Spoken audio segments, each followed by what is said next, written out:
প্রতিদিন 10 টাকা 20 টাকা আপনার জীবন বদলে দিতে পারে।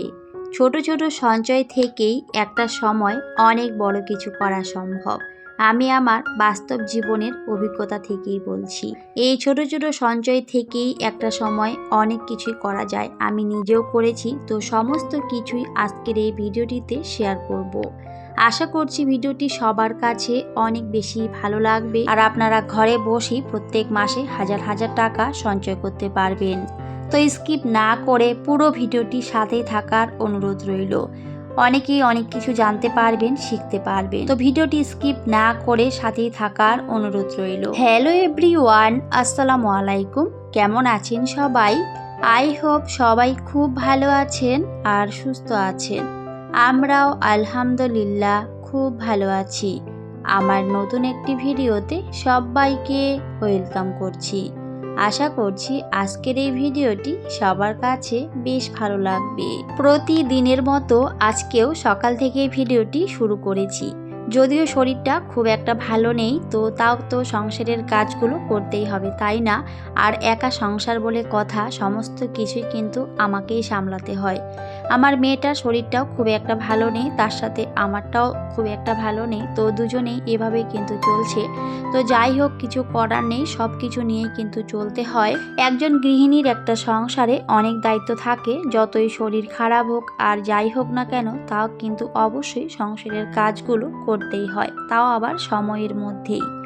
তো আজকে কিন্তু অনেক দিন পর বৃষ্টি হয়েছে, যেটা দেখে আমার মনটা একেবারেই আনন্দে ভরে গেছে।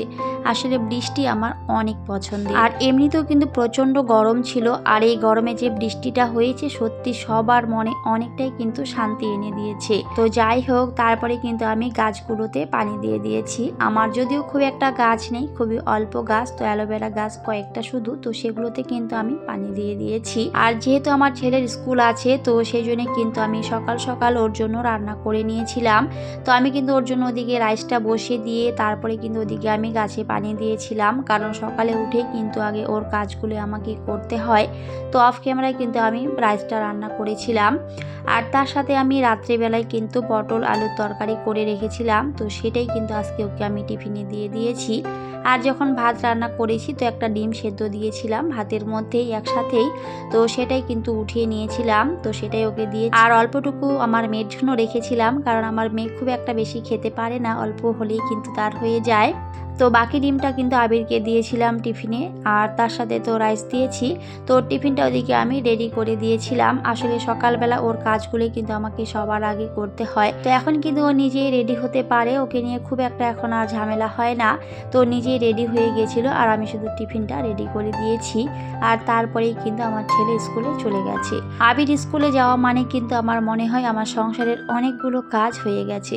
আসলে বাচ্চাদের স্কুল থাকলে সকালবেলাটা অনেকটাই কিন্তু ব্যস্ততায় কাটাতে হয়। তো যাই হোক, আবিরকে স্কুলে পাঠিয়ে দিয়ে কিন্তু এখন আমার সংসারের বাকি কাজগুলো একটা একটা করে নেব, কারণ রান্নার খুব একটা ঝামেলা নেই। রান্না তো রাইসটা হয়েই গেছে, আর কিছুটা সবজি আছে, আর দেখি পরে কি রান্না করব।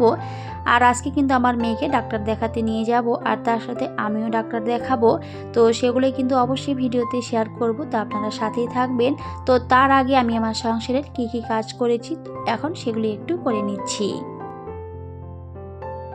তো যাই হোক, ভিডিও শুরুতে যে কথাটি বলেছিলাম, প্রতিদিন 10 টাকা 20 টাকা আপনার জীবন বদলে দিতে পারে, আর এটা কিন্তু একেবারে বাস্তব সত্য কথা। কারণ আমরা যদি প্রতিদিন কমপক্ষে 10 টাকা 20 টাকা এভাবে যদি জমিয়ে রাখি, তাহলে কিন্তু একটা সময় সেখান থেকেও আমাদের অনেকগুলো টাকা হয়ে যাবে, যেগুলো হয়তো আমরা কখনো ভাবতেও পারি না। আসলে ছোট ছোট সঞ্চয় থেকেই কিন্তু বড় কিছু করা সম্ভব। অনেকেই ভাবে মাত্র 10 টাকা, সেটা দিয়ে আবার কি হবে, সেটা দিয়েও কিন্তু অনেক কিছুই করা সম্ভব। আসলে এই 10 টাকা থেকে শুরু করে কিন্তু সেখানে একটা সময় 10 লাখ টাকা পর্যন্ত করা সম্ভব। তো 10 টাকাটা কম নয়, অনেকেই ভাবে 10 টাকা মানে কোনো ব্যাপার না। আসলে ওই যে বললাম, ছোট ছোট সঞ্চয় থেকে কিন্তু একটা সময় অনেক কিছুই করা যায়। আমি আমার বাস্তব জীবনের অভিজ্ঞতা থেকেই সমস্ত কিছুই কিন্তু বলছি। আমিও কিন্তু এভাবেই সব সময় অল্প অল্প করে টাকা জমিয়ে রেখেছিলাম আমার হাত খরচের টাকা থেকে। তাছাড়া আমি নিজেও একটা কাজ করি, সেখান থেকে যদি আমার কিছু খুচরো টাকা থেকে যেত, আমি সব সময় সেই টাকাগুলো আলাদাভাবে কিন্তু জমিয়ে রাখতাম। আগে আমার একটা মাটির ব্যাংক ছিল, তো সেখানে কিন্তু রাখতাম। আর তাছাড়াও কিন্তু আমার পার্সোনাল ব্যাগ রয়েছে, তো সেখানেও কিন্তু সব সময় আমি আলাদাভাবে খুচরো টাকাগুলো রেখে দিই। কারণ খুচরো টাকা অনেক সময় কিন্তু পাওয়া যায় না, দরকারের সময় দেখবেন সহজে পাওয়া যায় না। তো সেই জন্যই, আর বিশেষ করে বাড়িতে যদি বাচ্চা থাকে তাহলে তো খুচরো টাকা অবশ্যই রাখতেই হবে, কারণ কখন তাদের কী দরকার হয় সেটা কিন্তু আমরা কেউ জানি না। তো সেজন্য সেভাবে আমি সব সময় কিন্তু জমিয়ে রাখার চেষ্টা করতাম। আর আমি এই জমানো টাকাগুলো দিয়ে আমি আমার সংসারে কিন্তু অনেক কিছু জিনিস কিনেছি। আসলে এই যে বললাম, এই ছোট ছোট সঞ্চয় থেকে কিন্তু বড় কিছু করা সম্ভব। একবারে চাইলেও কিন্তু আমরা অনেক কিছু করতে পারি না। বিশেষ করে আমাদের মতো যারা মধ্যবিত্ত ঘরে রয়েছে তাদের কিন্তু চাইলেও অনেক কিছু একবারে করতে পারে না। যে কোনো জিনিস করার আগে আমাদের অনেকটা ধৈর্য ধরতে হয়, অনেকটা সময়ের অপেক্ষা করতে হয়, আর তারপরেই কিন্তু আমরা আমাদের শখ আহ্লাদগুলোকে পূরণ করতে পারি। আবার অনেক সময় তো টাকার অভাবে কোনো শখ আহ্লাদই আমরা পূরণ করতে পারি না। জীবনে আমাদের অনেক শখ থাকে, কিন্তু টাকার জন্য সেই শখগুলো অনেক সময় কিন্তু পূরণ হয় না। তবে আমার মতে আপনি চাইলে কিন্তু সেই শখগুলো অনায়াসেই পূরণ করতে পারবেন। সেটার জন্য আপনাকে একটু পরিশ্রম করতে হবে, একটু বুদ্ধি করে একটা সংসার চালাতে হবে। সব সময় চেষ্টা করতে হবে অল্প অল্প করে আলাদাভাবে জমিয়ে রাখার। নিজের জন্য না হলে সন্তানের জন্য অবশ্যই কিন্তু অল্প অল্প করে জমিয়ে রাখা উচিত। তো আমি কিন্তু সব সময় সেইভাবে অল্প অল্প করে টাকা জমিয়ে রাখি। আপনারাও চাইলে অবশ্যই সেভাবে জমিয়ে রাখবেন, দেখবেন একটা সময় সেখান থেকেও অনেক কিছু করা সম্ভব। আমি আমার সংসারে যত কিছু করেছি অনেকটা বুদ্ধি, পরিশ্রম আর ভালোবাসা দিয়েই কিন্তু করেছি। একবারে কিন্তু কোনো কিছু করা সম্ভব নয়, সেটার জন্য অনেকটা সময়ের অপেক্ষা করতে হয়। আর ওই যে বললাম, বুদ্ধি করে চলতে হবে। বুদ্ধি করে চললে সমস্ত কিছুই সম্ভব। তো যাই হোক, আমার ছেলের একটা প্লাস্টিকের ব্যাংক রয়েছে আর তার সাথে আমারও একটা রয়েছে। তো আমি কিন্তু এবার দুইটা ব্যাংক কিনেছিলাম। এর আগে একটা মাটির ব্যাংক ছিল, তো সেখানে কিন্তু আমি টাকা ভরে রাখতাম।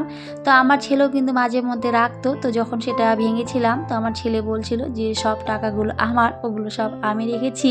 তো যাই হোক, সেই জন্য কিন্তু এবার দুইটা ব্যাংক কেনা হয়েছে। তো এবার কিন্তু আর মাটির ব্যাংক কিনিনি, এবার হচ্ছে প্লাস্টিকের ব্যাংক কেনা হয়েছে দুইটা। তো একটা আমার ছেলের জন্য আর একটা আমার জন্য। তো দুজনেই কিন্তু আমরা এভাবেই টাকা রাখি।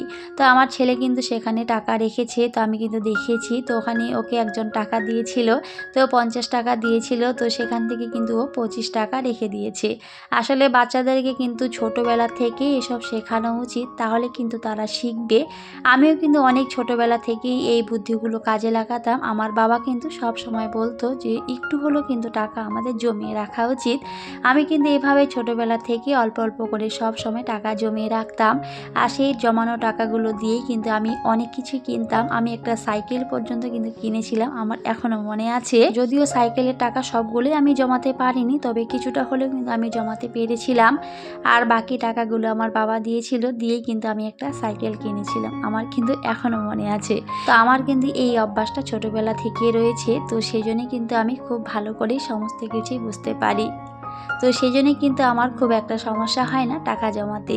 আসলে ওই যে বললাম, ছোটোবেলা থেকে কিন্তু আমাদের সমস্ত কিছুই শেখা উচিত, বিশেষ করে বাচ্চাদের শেখানো উচিত। তো আমার ছেলেকেও কিন্তু আমি শিখিয়েছিলাম। তো আমার ছেলেও কিন্তু এভাবেই টাকা জমিয়ে রাখে, তো আমি কিন্তু দেখিয়েছি। তো ওর বাবা কিন্তু ওকে প্রায় টাকা দেয় ওখানে জমিয়ে রাখার জন্য, তো ও কিন্তু ওখানেই জমিয়ে রাখে। আর তার সাথে যদি বাড়িতে কেউ আসে তাহলে কিন্তু ওকে অনেকেই টাকা দেয়, তো সেই টাকাগুলো কিন্তু সে ওখানে জমিয়ে রাখে। যদিও সবগুলো জমাতে পারে না, কিছুটা কিন্তু ও খেয়েও নেয়। আসলে বাচ্চা মানুষ বলে কথা, সবগুলোই কিন্তু তারা কখনোই জমাবে না। তো কিছুটা ও খেয়ে নেয়, আর বাকিগুলো কিন্তু চেষ্টা করে একটু করে জমিয়ে রাখার। তো ওই যে বললাম 50 টাকা কিন্তু ওকে দিয়েছিল, তো সেখান থেকে কিন্তু 25 টাকা ওখানে ও জমা করে রেখেছে, আর 25 টাকা কিন্তু ও খেয়েছিল। তো যাই হোক, আমি কিন্তু ছোটবেলা থেকে আবিরকে এই শিক্ষাটা দিয়েছি, তো সেই জন্যই কিন্তু এইভাবে একটু একটু করে জমাতে পারছে। আর যখন এইভাবে অল্প করে জমাতে জমাতে অনেকগুলো হয়ে যাবে, তখন কিন্তু ওর একটা আগ্রহ চলে আসবে যে না, আমি আবার টাকা জমাবো, আমি আবার একটা প্লাস্টিকের ব্যাংক কিনবো। তো এভাবে কিন্তু ছোট ছোট সঞ্চয় থেকে বড় কিছু করা সম্ভব, আর এতে কিন্তু আগ্রহটা অনেকটাই বেড়ে যায়। এভাবে যখন অল্প করে টাকা জমাতে জমাতে অনেকগুলো হয়ে যাবে, তখন কিন্তু ওর অনেকটাই ভালো লাগা কাজ করবে।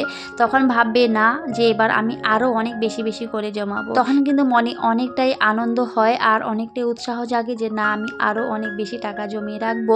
সেখানে যদি আপনি 10 টাকা করে জমিয়ে রাখেন, তাও কিন্তু পরবর্তীতে ইচ্ছা হবে যে না, আমি এবার 20 টাকা 50 টাকা এইভাবেও কিন্তু জমিয়ে জমিয়ে রাখবো। আর এভাবে দেখবেন ছোট ছোট করে জমাতে জমাতে একটা সময় আপনি হয়তো প্রতিদিন 100 টাকা করে জমিয়ে রেখেছেন। ওই যে বললাম এটা কিন্তু অনেকটা আর্টের একটা ব্যাপার টাকা জমানোটা। তো এই আর্টটা যদি একবার শিখে যান, একবার যদি আপনার আগ্রহটা বেড়ে যায়, তাহলে কিন্তু পরবর্তীতে আর টাকা জমানোটা খুব একটা কঠিন হবে না। তো আমি তো সেইভাবেই চলি আর সেইভাবে আমার সন্তানকেও শিখিয়েছি। তো আপনারাও চাইলে অবশ্যই এভাবে জমিয়ে রাখবেন, দেখবেন অনেক বেশি ভালো থাকতে পারবেন। এভাবে টাকা জমিয়ে নিজের শখ আহ্লাদগুলোকেও পূরণ করতে পারবেন। আর বিশেষ করে বিপদের জন্য হলেও অবশ্যই এভাবে আমাদের টাকা সেভ করে রাখা উচিত। এই যে হঠাৎ করে আমি অসুস্থ হয়ে গেছি, তাছাড়া আমার মেয়েটাও অসুস্থ হয়ে গেছে, আসলে এগুলো কিন্তু কাউকে বলে আসে না, বিপদ সব সময় হঠাৎ করেই চলে আসে। তো এই যে আজকে আমরা হসপিটালে যাব, সেখানে কিন্তু আমাদের প্রচুর টাকা খরচ হবে। আসলে হসপিটালে গেলে কিন্তু টাকার খরচ, ওই যে বললাম বিপদের জন্য হলেও অবশ্যই আমাদের টাকা জমিয়ে রাখা উচিত। আসলে বলা যায় না জীবনে কার কখন কি হয়, সবাই যে সব সময় ভালো থাকবে তার কিন্তু কোনো মানে নেই। জীবনে বিপদ হঠাৎ করেই চলে আসে, যেগুলো হয়তো আমরা কখনো কল্পনাও করতে পারি না। এমনও কিছু ঘটনা ঘটে আমাদের জীবনে যেগুলো হয়তো আমরা কখনো ভাবতেও পারিনি যে এই ঘটনাটা আমার সাথে ঘটে যাবে। আর সত্যি বলতে সেইগুলোই কিন্তু ঘটে যায় কোনো সময়। তো সেই জন্য আমাদের অবশ্যই আগে থেকেই প্রস্তুত থাকতে হবে। তো অবশ্যই টাকা জমিয়ে রাখতে হবে, বাঁচিয়ে রাখতে হবে। আমি যেভাবে চলি আমার সংসারে সেগুলি কিন্তু আমি ভিডিওতে শেয়ার করি, যাতে একটু হলেও আপনারা উপকৃত হন, যাতে একটু হলেও আপনাদেরও আগ্রহ বাড়ে টাকা জমিয়ে রাখার, যেগুলো দিয়ে অনায়াসেই অনেক কিছুই করা সম্ভব একটা সময়। আসলে টাকা ছাড়া দুনিয়াটা পুরোপুরি ফাঁকা, সেটা কিন্তু আমরা সবাই জানি। টাকা থাকলে আপনার অনেক বেশি মূল্য থাকবে, আর টাকা ছাড়া এই দুনিয়ায় কারো কোনো মূল্য নেই। আর এটাই একেবারে বাস্তব চরম সত্য। হয়তো কথাটা মানতে অনেকটাই খারাপ লাগে, তবে এটাই কিন্তু একেবারে বাস্তব সত্য। তো যাই হোক, এদিকে অনেক কথা বলেছি, আর আমি কিন্তু ভিডিও শুরুতেই বলেছিলাম যে আজকে আমার মেয়েকে ডাক্তার দেখাতে নিয়ে যাব, তার সাথে আমি নিজেও ডাক্তার দেখাবো। তো সেখানে কিন্তু আমি নিয়ে গেছিলাম। তো আমার মেয়ে যে নার্সিংহোমে হয়েছিল ওকে কিন্তু সেখানে আমি ডাক্তার দেখাতে নিয়ে যাই, কারণ এদিকে অনেক ডাক্তার রয়েছে, কিন্তু আমার একেবারে ভালো লাগে না অন্য ডাক্তারকে দেখাতে। আসলে ওই ডাক্তার কিন্তু ছোটবেলা থেকে আমার মেয়েকে দেখে, তো সেজন্য ও কিন্তু ওর সমস্ত সমস্যা একেবারেই বুঝতে পারে, খুব ভালো করেই বুঝতে পারে। সেজন্য কিন্তু আমি সেখানে নিয়ে যাই। তো তারপরে কিন্তু আমরা হসপিটালে চলেও গেছিলাম, আমি কিন্তু একটু করে দেখিয়েও দিয়েছি। তো সেখানে কিন্তু গেছিলাম, আর খুব একটা সময় কিন্তু লাগে না। তো সেখানে কিন্তু আমার মেয়েকে তারপরে ডাক্তার দেখিয়েছিলাম। তো তারপরে কিন্তু আমিও ডাক্তার দেখিয়েছিলাম। তো সবাই আমাদের জন্য অনেক অনেক দোয়া করবেন, আমার সোনা পাখিটার জন্য দোয়া করবেন যেন ভালো থাকে, সুস্থ থাকে। ওর কিন্তু একটুতেই ঠান্ডা লেগে যায়, ওটাই ওর সমস্যা, আর খুব একটা অন্য কোনো সমস্যা নেই। আর এখন এই যে গরমের জন্য একটু শরীরে অ্যালার্জি হয়েছে, তো সেটার জন্যই কিন্তু অনেক বেশি খারাপ লাগছিল, সেটার জন্যই ওকে ডাক্তার দেখাতে নিয়ে গেছিলাম। তো সবাই আমাদের জন্য অনেক অনেক দোয়া করবেন যেন ভালো থাকি, সুস্থ থাকি। তো অনেক কথা বলেছি, কথার মধ্যে কোনো ভুল ত্রুটি হলে সবাই ক্ষমা সুন্দর দৃষ্টিতে দেখবেন। আর আজকের এই ভিডিওটি কেমন লেগেছে সবাই কমেন্টে জানাবেন। আমি আমার সংসারে যেভাবে চলি, যেভাবে আমি সংসারের আয় উন্নতি করি, যেভাবে টাকা সেভ করে রাখি, সেগুলোই ভিডিওতে শেয়ার করি। আর আমার এই ধরনের ভিডিওগুলি আপনারা অনেক বেশি পছন্দ করেন আর অনেক সুন্দর করে কমেন্ট করেন। তো সবার জন্য রইল আমার মন থেকে অনেক অনেক দোয়া আর ভালোবাসা। এভাবে সবাই আমার পাশে থাকবেন। আর ভিডিওটি কেমন লেগেছে সবাই কমেন্টে জানাবেন। সবাই খুব ভালো থাকবেন, সুস্থ থাকবেন। সবাইকে টাটা, আল্লাহ হাফেজ। দেখা হবে পরে অন্য কোনো একটি ভিডিওতে।